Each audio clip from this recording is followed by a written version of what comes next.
시작.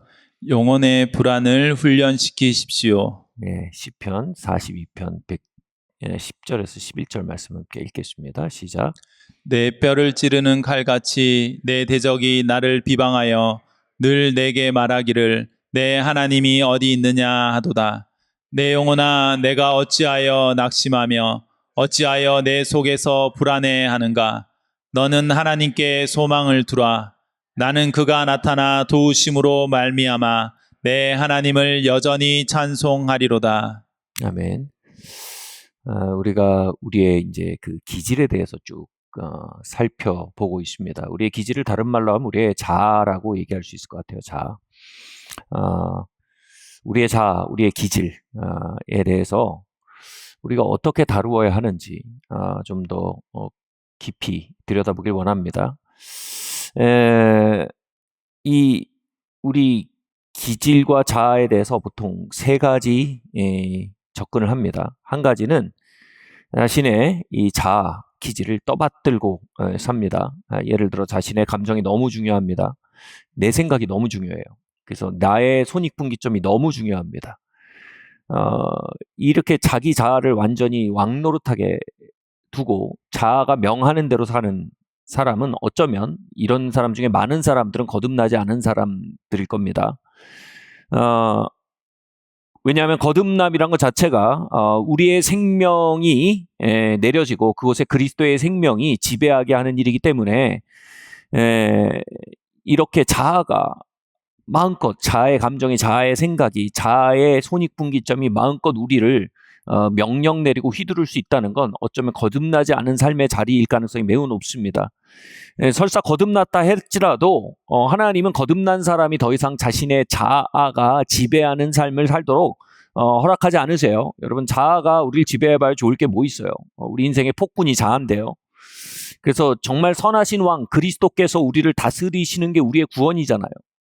정말 정권 교체가 이루어진 게 구원입니다. 폭군이 쫓겨나고 그리고 정말 성군이 들어서는 게 구원입니다. 우리의 옛 폭군은 바로 우리의 자아입니다. 근데 이제 성군은 바로 예수님의 생명입니다. 예수님의 생명이 우리를 통치하게 되는 것 안에 진짜 해방이 있어요. 우리가 자유라는 말을 되게 많이 하는데 자유라는 말의 핵심은 좀 뒤에서 얘기하겠지만 나로부터의 자유입니다. 우리가 그렇게 갈망하는 자유는요, 재정적 자유, 내가 마음껏 선택할 수 있는 자유, 여러 가지를 권한의 자유 이런 걸 생각할 수 있지만 거기에 자유가 없어요. 진짜 자유는 뭐냐면 자기 자신에서 노임받는 겁니다. 어떻게 우리 자신에게 노임받을 수 있어요? 우리 자아가 우리 왕권에서 쫓겨나가고 거기에 예수님의 생명이 다스려야 됩니다. 그래서 하나님은 정말 우리를 위하셔서 우리의 자아가 우리를 다스리는 삶에 두질 않으세요. 그래서 우리 안에 들어오신 예수 그리스도의 생명이 우리 안에 왕노릇하게 하기 위해서 우리의 왕좌에서 자아를 끌어내는 일을 오늘도 열심히 하셨을 겁니다. 오늘도 하셨을 거예요. 그죠? 근데 그게 우리에게는 마치 굉장히 사실은 두렵고 굉장히 떨떠름한 일로 여겨질 때가 많아요. 그래서 그 일에 저항할 수 있지만 여러분, 가장 어리석은 일이 하나님이랑 씨름하는 거예요. 차라리 강호동과 씨름하고 말죠. 강호동 씨와 씨름하고 말죠. 하나님과 씨름하는 건 필패요, 손실이요, 시간이 길어질 만큼 시간 낭비입니다. 하나님은 우리의 자아가 우리를 지배하는 삶에 대해서 하루도 더 두는 걸 원하지 않으세요. 아멘. 그래서 여러분, 빨리 행복하시길 바랍니다. 기질을 내려놓을 줄 알아야 돼요. 내 기질대로 밀어붙이지 않는 것에 대해서 하나님께 원망하는 게 하나님께 감사하셔야 돼요. 그게 자유의 과정입니다. 이 두 번째로 기질을 이렇게 다룹니다. 우리의 기질과 자아에 대해서 완전히 부정해버립니다. 이거는 옛날에 제가 그렇게 했어요. 어떻게 했냐면 제가 자아의 통치를 받으면서 살다가 정말 제가 피를 봤거든요. 정말 피를 보고 하나님이랑 씨름하고 하나님이랑 다투고 그게 하나님이랑 다투는 건지도 모르고 하나님이 왜 나를 안 도와주시나라고 생각했는데 잘 보니까 하나님이 안 도와주신 게 아니라 하나님이 적극적으로 저의 자아를 폐위시키기 위해서 일하고 계셨던 거예요. 하나님 때론 자아를 돕지 않으세요. 우리의 기질을 돕지 않으세요. 우리 기질을 폐위시키기 위해서 역사하십니다. 그래서 제가 자아가 통치하는 삶에 있어서 너무 많은 피를 보고 너무 많은 손실을 보고 하나님과의 씨름 속에서 시간 낭비를 너무 많이 하고 나니까 이제 제가 이제 내 자아, 내 기질에 대해서 너무 무서운 거예요. 너무 많이 터지고 깨져봐서 이 자아가 시킨 대로 살아보니까 너무 열매가 안 좋으니까 이제 완전히 내 기질과 내 자아의 존재 자체를 부정하고 투명인간 취급하며 살기로 결정했어요. 그래서 어디로 갔냐면 이게 사실 생명의 길이 항상 중용 가운데 있다고 얘기하는데 양쪽 극단으로 치우치기가 쉽죠. 어디까지 갔냐면 제가 저희 대학 시절에 제일 군대 같은 선교단체를 찾았어요. 군대 같은 선교단체 뭐예요? 어디서 내 자아를 완전히 지워줄 건 말입니다. 그래서 말씀 암송 분명히 좋은 거예요. 나쁜 의미로 하는 얘기가 아닙니다. 근데 성경 공부 교재로 막 쫙 돌려가지고 말씀 암송 막 시키고 그래가지고 훈련을 시켜갖고 사실상 자아를 지울 정도의 그런 어떤 굉장히 수직적이고 또 굉장히 그 엄격한 단체를 제가 찾았어요. 근데 끝끝내 그 단체와 연결이 안 되는 거예요. 그렇게 해서 저는 아예 저의 기질을 지워버리려고 했던 것인데 하나님께서는 저에게 그걸 원하지 않으셨어요. 하나님은 저의 자아를 지워버리기 원치 않으세요. 하나님 저의 자아를 없는 것으로 투명인간 취급하지 않기 원하세요. 하나님 제 기질을 부정하지 않으세요. 하나님 여러분의 기질, 여러분의 자아를 하나님 아세요. 그리고 하나님 우리 세뇌하지 않으세요. 그걸 고려하십니다. 히포크라테스가 네 가지의 기질을 얘기했잖아요. 우울질, 담즙질, 아무튼 있어요. 점액질, 이렇게, 또 다혈질. 그러니까 우리가 다 서울로 오는데 어떤 사람은 부산에서 출발해서 서울로 오잖아요. 그 사람은 서북을 향해 와야 돼요. 어떤 사람은 장흥에서 출발해서 와요. 그 사람은 동북을 향해 와야 돼요. 어떤 사람은 속초에서 출발합니다. 그 사람은 동을 향해 와야 됩니다. 어떤 사람은 인천에서 출발합니다. 그 사람은 서에서 와야 합니다. 백그라운드가 다 달라요. 다 똑같을 수가 없어요. 우리가 모두 우리의 기질을 뒤로하고 그 주님을 따르는 과정 가운데 있지만 우리의 기질과 자아라는 백그라운드가 다 있기 때문에 그가 주님을 만나고 따라가는 과정이 다 다른 거예요. 그 기질의 존재 자체를 무시하는 건 정말 어리석은 일이에요. 하나님 우리의 자아 지워버리지 않으십니다. 이때 이걸 지우려고 할 때 나타나는 게 뭐냐면 작용 반작용이에요. 여러분 탱탱볼 같은 걸 물에다 확 우겨넣으려고 하면 이게 뭐예요? 없어지지 않아요. 튀어오르죠. 그런 것처럼 우리의 기질이나 우리의 자아 자체를 완전히 무시해버리려고 하면 얘가 가만히 있지 않아요. 얘가 강력한 반작용으로 자기의 존재를 확인시킵니다. 쿠데타를 막 일으켜요. 그래서 이거는 별로 좋은 방법이 아니에요. 세 번째는 뭐냐 하면 우리의 자아의 존재를 인정하는 겁니다. 우리의 기질을 인정하는 겁니다. 단 그 기질과 자아를 하나님의 말씀으로 훈련을 시키는 거예요.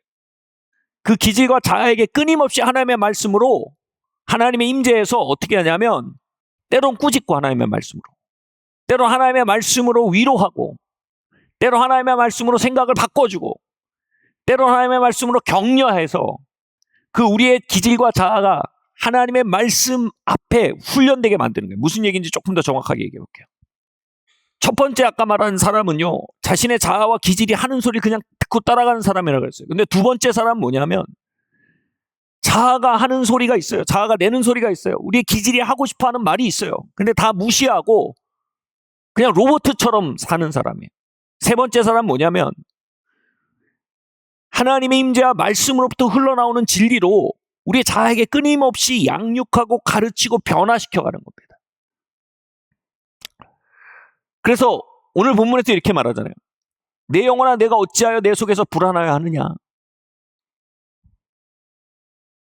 그 영혼 속에서 불안해하는 자아의 존재를 이 시편 기자가 인지했어요. 그래서 뭐라 그래요? 너는 하나님을 바라봐라. 하나님이 네 얼굴을 도우시고 하나님이 너의 찬송이 되신다. 하고 자아를 격려해서 그 말씀 앞에 순종하도록 자아를 초청합니다. 여기에서 굉장히 중요한 말이 나와요. 내 얼굴을 도우신 하나님이라고 말하면서 우리의 자아를 이렇게 하나님의 임재와 말씀 앞으로 초청을 하는데 여기서 말하는 내 얼굴을 도우신단 말이 굉장히 중요한 말이에요. 내 얼굴을 도우신다. 여러분, 얼굴이란 말을 예수님은 눈이라고 그랬어요. 눈. 그러니까 우리의 눈이 영혼의 창이라고 그랬어요. 그러니까 우리의 영혼, 우리의 얼굴, 우리의 눈빛, 우리의 영혼은, 우리의 얼굴은 우리의 영혼이 드러나는 창문이에요. 하나님이 우리 얼굴을 도우신다는 게 뭐냐면 우리의 영혼을 하나님의 임재와 말씀 앞에 다듬고 양육하고 비옥하게 만드셔서 그 영혼을 빛나게 만드시는 분이란 뜻이에요.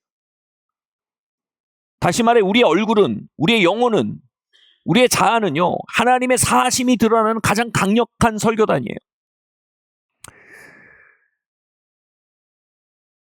자신의 자아가 모든 것 위에 올라앉아서 마음껏 주장하고 외치고 다스리는 상태의 사람의 얼굴빛은요, 세상 사람과 똑같은 얼굴빛일 거예요. 아직과 욕망과 자기 자신으로 가득한 얼굴일 겁니다. 두 번째 종류의 사람은, 그러니까 막 내 기질도 모르겠고, 난 몰라, 이거 다 모르고 그냥 로봇처럼 정답을 말하면서 그냥 정답만 되뇌이면서 걸어가는 사람은 영혼이 없어요. 자아가 없어요. 그들의 얼굴엔 생동감이 없습니다. 파리한 종교인이에요. 자아가 지워져 있어요. 제가 오래전에 북한에 아주 희한한 기회로 북한을 간 적이 있어요. 평양에 방문한 적이 있는데 거기에서 하이라이트가 뭐냐면 그 체제를 선전하기 위해서 방문자들을 그 어린이들이 하는 공연을 보도록 초대합니다. 그런데 이 어린이들이 한 3살에서 한 13살 정도 되는 아이들이 나와서 한 1시간 반 동안 공연을 하는데 이 아이들이 처음부터 끝까지 어버이 수령님과 사상과 체제 우월성을 계속 찬양하고 계속 시위하는 공연을 하는 거예요. 근데 이 아이들 속에 어떤 자아도 안 느껴지는 거예요. 어떤 영혼도 안 느껴지는 거예요. 각 사람의 개성과 기질도 안 보이는 거예요. 제가 순간 정말로 제가 제 인생에서 그런 적이 그렇게 많지 않을 수 있는데 정말 육체적으로 구역질을 느꼈어요. 헛구역질이 막 올라오더라고요. 자아가 이렇게까지 지워질 수 있구나. 이렇게 사상과 체제와 어버이 수령 이걸로 그냥 완전히 자아를 지워버리니까 그것 자체가 이게 말살된 거예요. 그러니까 그게 너무 힘들어가지고 헛구역질이 올라오더라고요. 제가 말하고 싶은 게 뭐냐면요. 여러분, 하나님의 나라는 북한이 아니에요. 하나님은 어버이 수령님이 아니에요. 하나님의 말씀은 당의 강령이 아니란 말이에요. 우린 때론 그것을 우리의 자아를 지워버리고 우리의 기질을 무시해버리고 그냥 수직적이고 스트릭트한, 굉장히 스트릭트한 그런 군대, 그러니까 굉장히 엄격한 군대처럼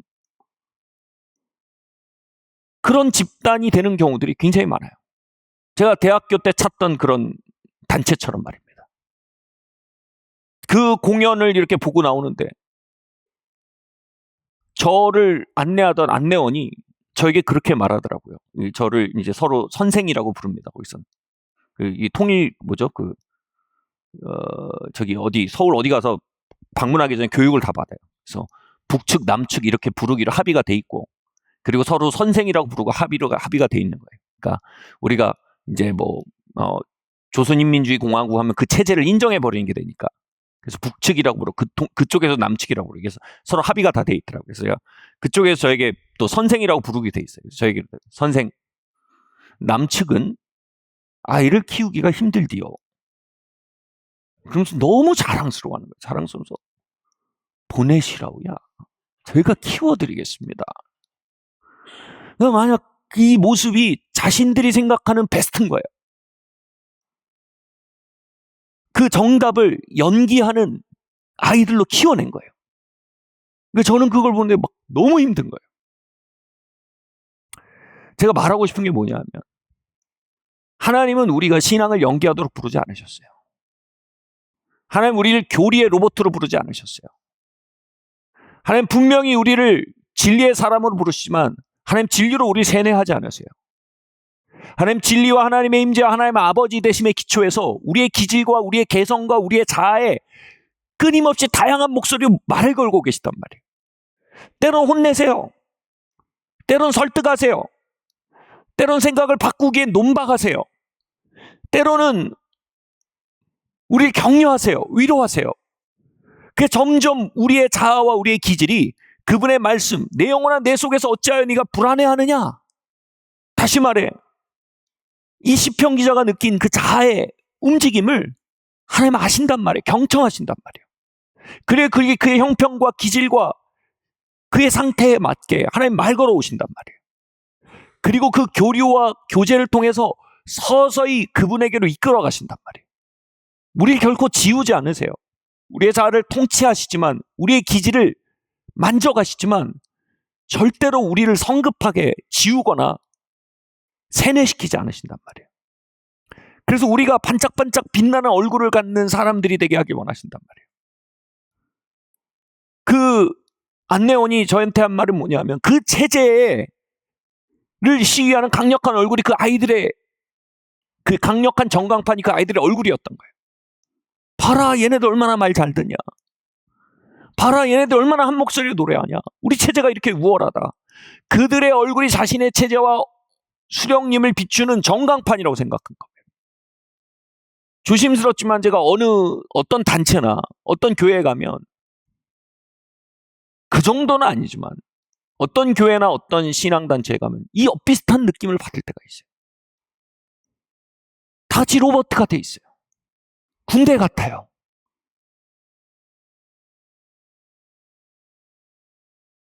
일괄적이고 어떤 획일화되어 있는 어떤 것으로 자아가 지워져 있고 그냥 그대로 복종하는 것이, 그것이 복음을 시위하는 방법이라고 생각하는 거예요. 그러나 그렇지 않아요. 여러분, 하나님의 진리랄진 진리가 너희를 자유케 하리라.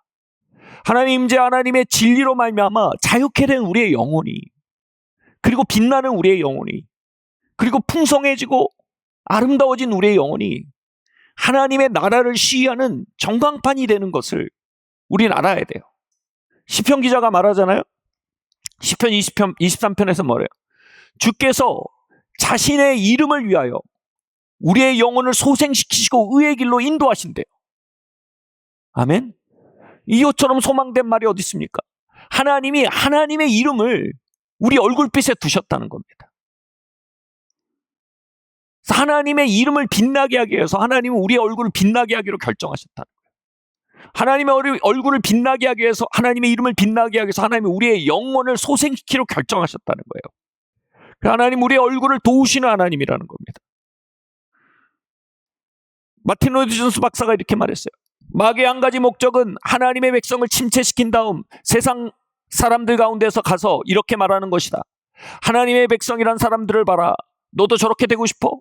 우리의 영혼의 원수이자 하나님의 원수인 마귀의 전략은 우리를 침체시킴으로 이 불행한 세대를 살아가는 세상 사람들 눈에 비참한 사람들로 보이게 하려는 것이 분명합니다. 저는 오늘날 이 세상 속에서 하나님의 백성들의 평판이, 이게 막 집단적으로 가스라이팅 당해가지고 집단적으로 어떤 정답을 그냥 연기하려고 애쓰고 신앙을 연기하려고 애쓰는 사람처럼 자아가 지워지거나 이렇게 되는 것은요, 정말로 하나님의 영광을 가리는 일이라고 생각합니다. 하나님은 하나님의 영광을 드러내기 위해서 우리의 얼굴에 빛을 돌려오시고 우리의 영혼을 소성시키기 원하시는 하나님이라는 겁니다. 제가 오래전에 제 사역이, 이 사역이 시작되기 직전에 있었던 일입니다. 저희 시청에서 하던 한 은행 본부에서 성경 공부 모임을 인도하고 있었어요. 제 전도사 시절에. 그런데 그 성경 공부 모임에 한 자매님이 자신의 후배를 그 은행 본사 옆에 있는 다른 직장에 다니고 있는 후배를 좀 데리고 오고 싶다는 거예요. 이 성격 공부에 데리고 와도 되냐? 이렇게 물어보는 겁니다. 그래서 그래 좋다. 그래서 이제 그 친구를 데리고 와서 저랑 한번 만났어요. 근데 웬걸 이 친구가 제 고등학교 동창이었습니다. 근데 이 고등학교 동창인데 다른 반 친구인데 친구도 아니었어요. 그냥 동창이었죠. 한 번 만나는 유일한 일이 고등학교에서 수학여행 갔다가 이 반이랑 저 반이랑 싸움이 난 거예요. 그래서 저랑 복도에서 서로 으르렁거렸던 바로 그 다른 반 친구였어요. 그 친구가 저를 딱 만나고 아마 자매님이 그랬나 봐요.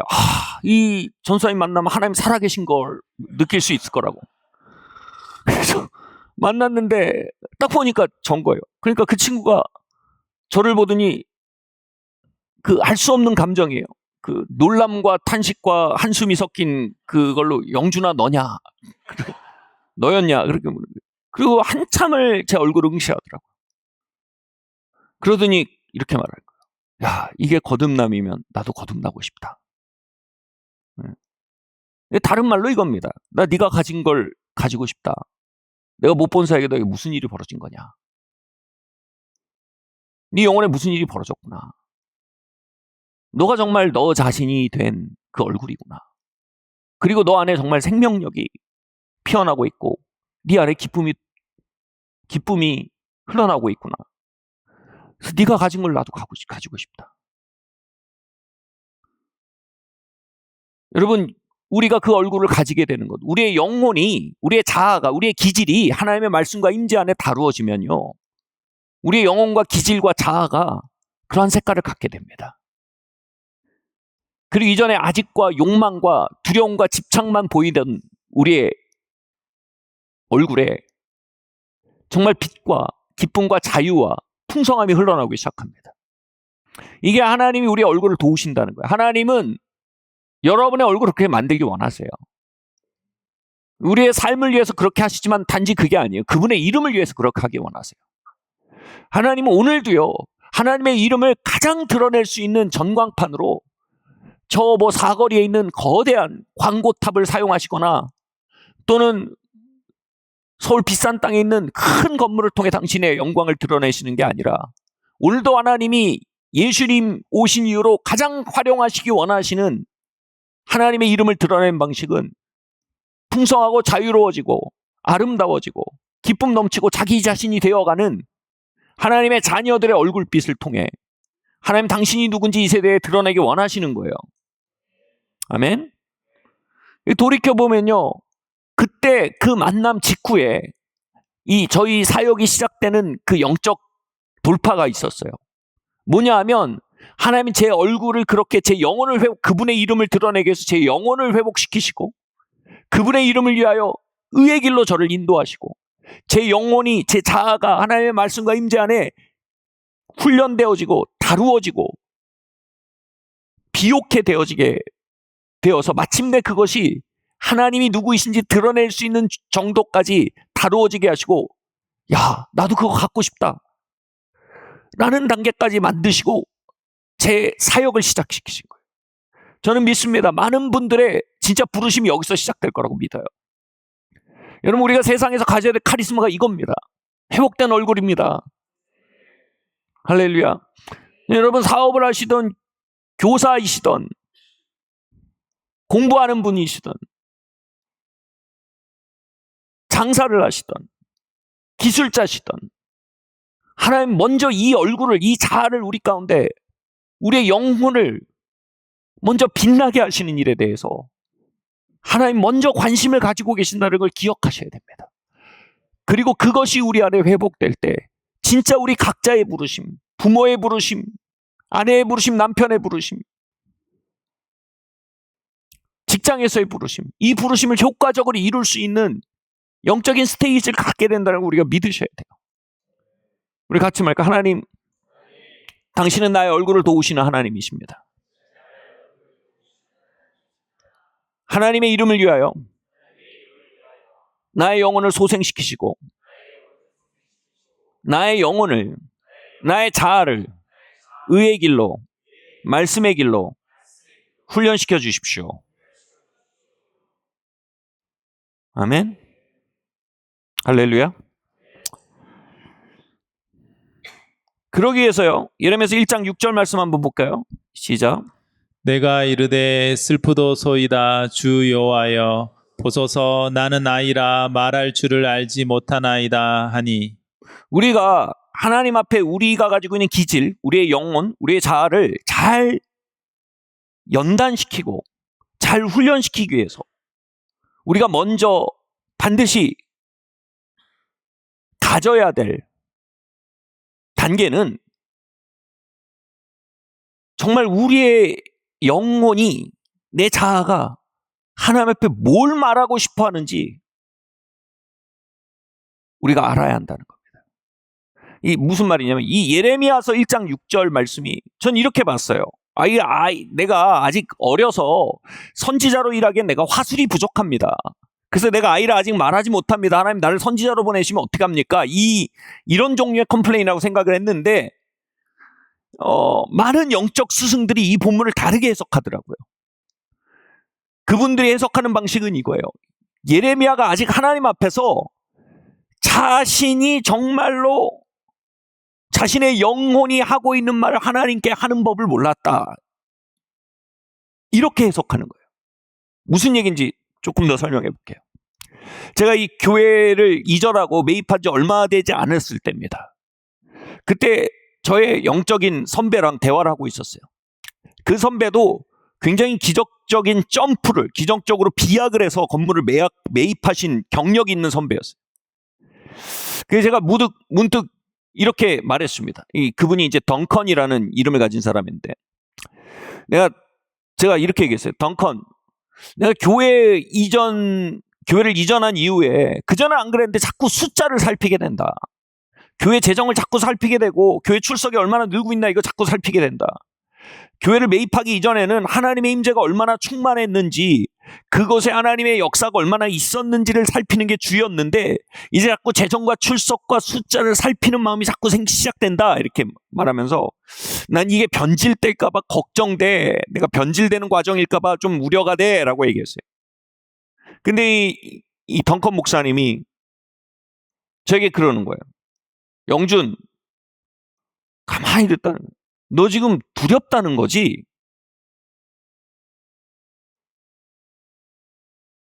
너는 지금 두렵다는 얘기를 하고 있는 걸로 들려. 내가 원리금을 잘 낼 수 있을까? 교회가 예상만큼 성장할 수 있을까? 이게 무섭다는 얘기를 하고 있는 걸로 들려. You are talking about. 너 지금 두려움에 대해 얘기하고 있는 것 같아. 라고 얘기하는 거예요. 그러면서 그러는 거예요. 우리가 하나님 따르면서 두려움을 느끼는 건 당연한 거야. 용감한 사람들은 두려움을 느끼지 않는 사람들이 아니야. 용감한 사람들은 두려움 속에서도 순종할 수 있는 사람들이야. 나는 너의 두려움이 문제라고 생각하지 않아. 바꿔 말해. 넌 지금 두렵고 두렵다고 말하는 게 아무 문제가 아니야. 문제는 두려워서 그 길을 가지 않느냐, 아니면 두려움 속에서도 그 길을 가느냐. 그 차이야. 그래서 나는 너에게 말하고 싶어. 용감하라고 말하고 싶어. 그냥 두려워하지 말라고 얘기하는 게 아니라, 두려움을 느끼지 말라고 얘기하는 게 아니라 용감하라고 말하고 싶어. 제가 순간 멍해졌어요. 진짜 맞는 말인 거예요. 제가 진짜 말하고 싶었던 건 뭐냐면, 하나님 무서워요예요. 하나님 이거 너무 빅스텝을 내딛었는데, 하나님 이거 내가 잘 해낼 수 있을까요? 하나님 이거 잘 막아낼 수 있을까요? 하나님 목표를 이만큼 다뤘는데 그 목표에 도달할 수 있을까요? 난 너무 무서워요. 그리고 난 적임자가 아닌 것 같아요. 저는 그렇게 말하고 있었던 거예요. 근데 입으로는 뭐라고 얘기하고 있었어요? 이 자꾸 하나님의 임재와 하나님의 역사를 살피던 마음에서 이 숫자와 재정의 흐름을 살피는 자꾸 이 변질이 일어나려고 하는 것이 우려된다. 마치 영성과의 고뇌처럼 말하고 싶었던 거예요. 근데 정말 제가 말하고 싶었던 건 뭐예요? 하나님 무섭습니다 였어요. 저는 하나님 앞에 말할 줄 알지 못하는 거예요. 하나님, 난 적임자가 아닌 것 같습니다. 하나님, 난 무섭습니다. 우리는 하나님 앞에 우리의 영혼으로부터 말하는 법을 배워야 합니다. 그 덩컨이라는 영적 선배가 저한테 너 지금 두려움에 대해서 말하는 것 같아. 근데 영준, 두려워하는 건 문제가 아니야. 두려워한다고 겁쟁이가 아니야. 겁쟁이는 두려움 속에 아무것도 안 하는 게 겁쟁이고, 용기는 두려움을 느껴지는데 계속 걸어나가고 순종하는 게 용기인 거야. 라고 하는 그 말이요, 제게는 하나님의 음성인 거예요. 제 기질 자체가 약간 우울질이거든요. 이 우울질이 부정적이거나 비판적이거나 또 완벽주의적인 기질이 있어가지고, 이 기질이에요. 이건 나 못할 것 같은데. 이 자기에 대해서 굉장히 엄격하고, 또 이거 잘 안 되면 어떻게 해. 그리고 되게 부정적이에요. 그러니까 저의 우울질적인 기질을 향해서 하나님 말씀하시는 소리를 듣게 된 거예요. 야, 너 무서워하는 거 괜찮아. 그리고 무서움 속에서 나를 따라오면 그게 용기인 거야. 그리고 네가 너 할 수 있는 거에 집중해. 나머지는 내가 핸들링 할게. 전 그렇게 말씀하신 하나님 느낀 거예요. 그 대화 이후에 제가 강력한 무기를 갖게 됐어요. 두려워하는 저의 영혼을 향해 하나님의 음성을 이제 대언하게 된 거예요. 영준아, 내 영혼아, 두려움 속에서 순종하는 게 진짜 용기다. 우리 무섭지만 가야 될 길 가자. 그리고 하나님 순종하는 자들에게 하나님이 하실 수 있는 일 하시니까 우리는 우리가 할 수 있는 일에 집중하면 된다. 그렇게 말하면서 걷기 시작할 때 제 자아가 제 기질이요, 점점 하나님의 임재와 하나님의 말씀 앞에 뭐랄까요, 튜닝이 되는 거예요.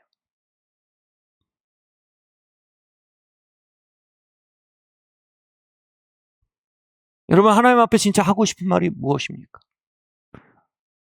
우리의 영혼이 정말 뭐라고 말하고 있습니까? 나는 아이라 말할 줄 모르나이다. 영성가들의 해석은 이래요. 나는 아이라 말할 줄 못한다. 영적으로 미성숙한 상태라는 거예요. 영적이 미성숙해서 그 영혼의 불안과 영혼의 신음과 영혼의 이야기를 하나님 앞에 말할 줄 모른다는 거예요.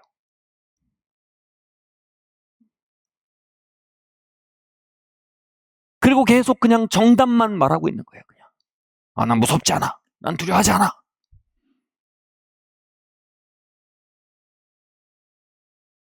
여기서 영적 성장이 시작돼요. 우리의 영혼과 우리의 자아의 목소리를 하나님 앞에 들고 오는 거예요.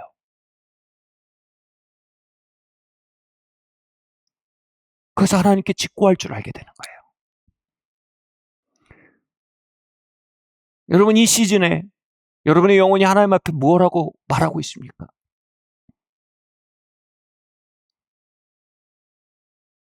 작금의 시간 속에 우리의 영혼은 하나님 앞에 무엇라고 신음하고 있습니까? 어떤 분의 영혼은 하나님을 찬양하고 감사하고 노래하고 있을 것입니다. 어떤 분의 영혼은 외로움과 고독 속에서 하나님께 위로를 구하고 있을 것입니다. 어떤 분의 영혼은 소망과 기대 속에 하나님께 간구하고 있을 것입니다. 어떤 분의 영혼은 두려움과 낙심 속에 하나님의 도움을 간청하고 있을 것입니다. 우리는 아이라 말할 줄을 모릅니다. 우리 영혼의 사정을 하나님께 들고 올 줄을 모릅니다. 하나님 앞에서 끊임없이 우리가 정답을 연기해야 된다고, 신앙을 연기해야 된다고 느끼고 있습니다. 그러나 성령께서 로마서 8장이 말해요. 우리가 말할 줄 알지 못하나, 기도할 바를 알지 못하나 우리 안에서 말할 수 없는 탄식으로 우리 안에 역사하고 계시대. 성령께서 우리 안에 오셔서 우리의 영혼의 언어가 하나님께 올려질 수 있도록 도와주시길 원합니다. 그리고 거기서 시작되는 돌파가 우리의 예배와 우리의 기도와 우리의 길에 문을 열 줄 믿습니다. 디모데후서 1장 7절 8절 말씀 함께 읽겠습니다. 시작. 하나님이 우리에게 주신 것은 두려워하는 마음이 아니요 오직 능력과 사랑과 절제하는 마음이니 그러므로 너는 내가 우리 주를 증언함과 또는 주를 위하여 갇힌 자 된 나를 부끄러워하지 말고 오직 하나님의 능력을 따라 복음과 함께 고난을 받으라. 아멘. 이 디모데라는 사람이요, 상당히 그 우울질에 속하는 사람이에요. 기질적으로요. 그래서 이 기질을 가진 사람들이 창의적이고 이상적이고 희생적인데 동시에 비판적이고 완벽주의적이고 원망 잘하고 수치감을 잘 느끼는 스타일입니다. 우울질적인 사람들이 또 우울증도 잘 걸려요. 이 바울은 이 우울질을 가진 디모데의 영혼의 자아에 그 마음의 상태를 아주 잘 알았어요. 그래서 그 영혼을 하나님의 임재와 진리로부터 흘러나오는 말로 길들여가고 양육하는 언어를 토해냅니다.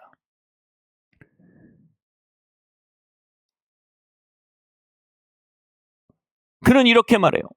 디모데야, 지금 상황이 뭡니까? 바울이 감옥에 갔어요. 그러니까 디모데가 지금 바울을 이어서 사역해야 돼요. 그러니까 디모데는 자신의 완벽주의에 기초할 때 이 도대체 자신이 못할 것 같아요. 바울을 이을 수가 없을 것 같아요. 그 디모데의 이 비판적인 성향을 볼 때, 부정적인 성향을 볼 때 자신이 하다가 큰 일을 그르칠 것 같아요. 그리고 이 우울질들이 굉장히 그 자기중심적인, 이기적이란 말이 아니라 자기 자신을 살피는 마음이 굉장히 강해요. 그래서 이거 내가 이러다가 망신당할 텐데, 이러다가 내가 일 다 망치면 나는 뭐가 되는 거야, 막 이렇게 생각하고 있었던 거예요. 근데 그 디모데의 영혼이 외치고 있는 소리를 바울이 읽은 거예요. 그에게 말하는 거예요. 디모데야, 하나님 주신 마음은 두려워하는 마음이 아니야. Spirit, 그러니까 영어로 보면 fear, spirit이라고 돼요. Spirit. 두려움의 영이 아니다. 두려움의 영이 아니다. 지금 너의 영혼이 두려움의 영으로부터 듣고 있구나. 그런데 하나님 주시는 마음은 사랑과 능력과 근신의 마음이다. 이것도 스피릿으로 돼 있어요. 사랑의 영, 능력의 영, 근신의 영이다. 그 영으로부터 지금 너가 듣기 시작해야 된다. 거기에서 지금 너 상황에 돌파구가 오는 거다. 바꿔 말해, 내가 너가 불안해하는 거 안다. 지금 네 영혼의 불안을 안다. 네 영혼의 난 자격 없는데, 나 못할 것 같은데 라는 흔들리는 마음을 안다. 네 영혼의 열리는 새로운 시즌 속에서 잘 안 될 것 같은데 하는 그 머뭇거림과 위축된 마음을 안다. 근데 지금 네 영혼이, 네 자아가 지금 두려움의 영으로부터 듣고 있다는 걸 너가 자각해야 된다. 그리고 네가 지금 하나님의 음성을 구해야 돼. 사랑과 능력과 근신의 영으로부터 듣도록 기도해야 된다. 그리고 내가 사랑과 능력과 근신의 영으로부터 너에게 격려하고 말하기를 힘쓴다. 이렇게 얘기하고 있는 거예요. 무슨 얘기인지 한번 볼게요. 우리가 우리의 영혼을 향해서 정말 우리 속에서 불안해하기도 하고 위축되기도 하고 수치감을 느끼기도 하고 망설이기도 하는 우리의 영혼을 향해서 우리가 성령님으로부터 말하는 법을 우리는 배워가야 합니다. 그 성령님의 한 가지 맥락이 능력의 영이에요. 빌립보서 4장 13절 말씀 함께 읽겠습니다. 시작. 내게 능력 주시는 자 안에서 내가 모든 것을 할 수 있느니라. 아멘. 우리가 이 두려움의 영, 그러니까 우리의 영혼이, 어떤 분들은 되게 이제 우울질적인 분들이 계세요. 이 우울질적인 사람들이 두려움의 영의 소리를 들으면 불안으로 가득해져요. 이 불안으로 가득해질 때 보통 나타나는 형상이 뭐냐면 이런 겁니다. 내가 가진 능력보다 내게 올 도전을 너무 압도적으로 생각하는 경향이 있어요. 그래서 이 영혼의 상태에 대해서 우린 말할 수 있어야 돼요.